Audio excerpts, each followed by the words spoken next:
Who's this? This is Yaron. This is my son. And this is me. Look at the admiration on his face. You're a beautiful lady. I thought, yes. Yes. Even now.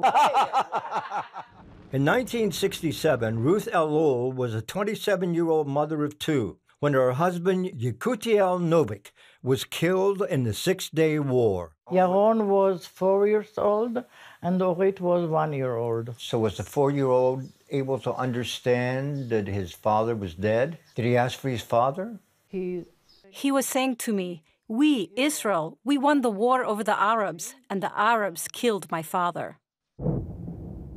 At the end of the war, Ruth didn't know initially what had happened to her husband. While she thought to herself, no news is good news, she went from army camp to camp and finally found the truth. I said to myself this sentence, "I will not let this rule over me." How did you manage to carry on after your husband died? How did you? I don't know. Until 10 years ago, I can't weep. I don't weep. You don't weep? No. Ruth married again and had a third child, but later divorced. For 40 years, she told me she blamed her deceased husband for everything that went wrong in her life. Then just 10 years ago, she read the Army report of what had happened to him. How did he die? When he came back from fixing the tank, he was hit by mortar fire, and he asked the medics to actually evacuate his other friends before him, and that's how he died.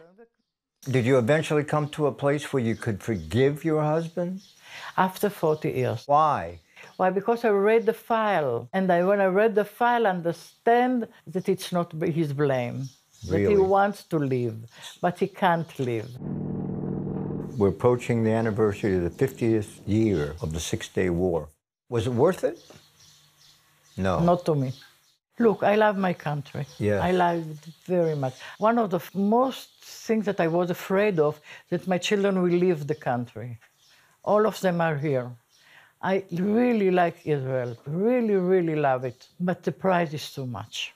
What about now? Now I'm happy with what I have. Your heart's no longer broken. It's broken. Still broken. All of us, all the widows of the war, they're saying, once a widow, always a widow. God cares for the widows and the orphans. Simona Ziv Ma'ar was even younger, just 20 years old, when she became a war widow. I met my husband when I was 13 and a half. He took me to school. We were friends 7 years. He was my boyfriend, my family, my lover, and my husband. Simona and Ruth are just two of 318 widows and more than 600 orphans from the Six-Day War. How long were you married? 4 months. Then the war broke out, and that's it. What happened? He was killed on the Golan Heights on the 6th day of the war, on the last day.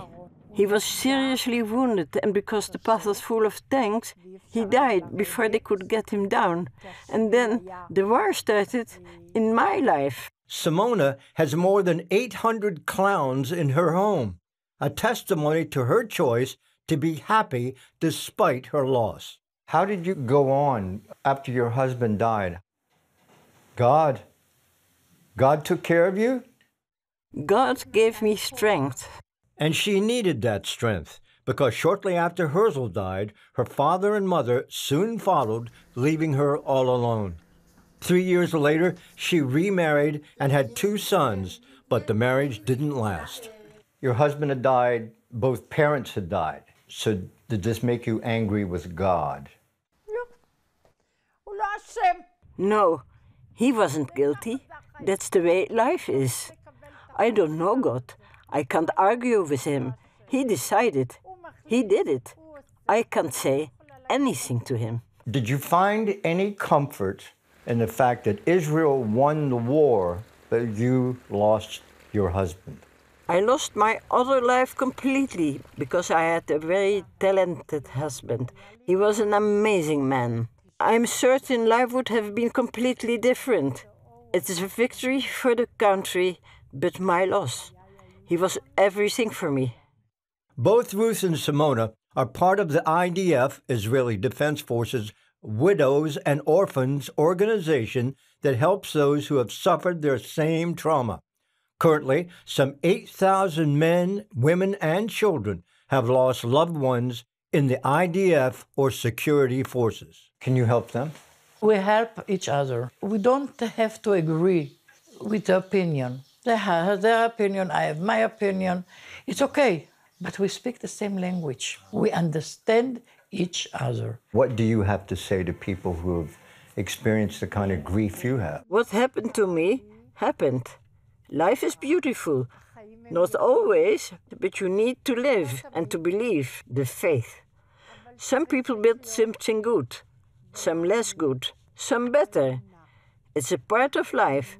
I'm an example of this. Scott Ross for CBN News in Tel Aviv.